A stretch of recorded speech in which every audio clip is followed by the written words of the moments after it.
Hello guys, আমার ফালতু ব্লগে আপনাদেরকে স্বাগতম। আজকে আমার কাছে আছে পুরো 5 লক্ষ টাকা। হ্যাঁ গাইস, আপনারা ঠিকই শুনেছেন, আজকে আমার থেকে আছে 5 লক্ষ টাকা।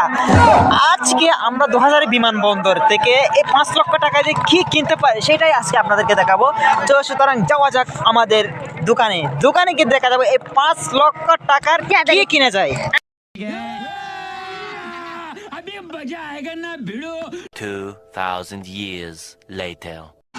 তো গাইস, আমরা 5 লক্ষ টাকা দিয়ে পুরো বিমানবন্দর ঘুরানোর পরে কি পেলাম? আসলে পুরো 5 লক্ষ টাকা দিয়ে আমরা বিমানবন্দর ঘুরার পরে এই যে পেলাম মাত্র একটা পপকর্ন।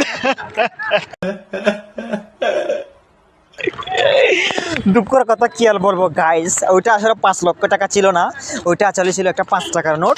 5 টাকার নোট দিয়ে একটা পপকর্নের প্যাকেট কিনছি, এটা এখন আমরা সবাই খাবো। সুতরাং আপনারা ফেসবুকটা সাবস্ক্রাইব করে দেন, ইউটিউবটা ফলো করে দেন। দেখছেন, এই ছোট বোনটাকে নিয়ে আমি কই যাবো, প্রতিটা ব্লগ করতে গেলে ও ডিস্টার্ব করতে হবে, ওকে ডিস্টার্ব করতে হবে, বুঝি না আমাকে ডিস্টার্ব করে আসলে কি খুশি পাই। তো আর যারা ইন্ট্রো গল্প বাদ দিলাম, আর ফেসবুকটা সাবস্ক্রাইব করে দেবেন, ইউটিউবটা অবশ্যই ফলো করে দেবেন। দেখা হবে নেক্সট ফালতু ব্লগে। আল্লাহ হাফেজ।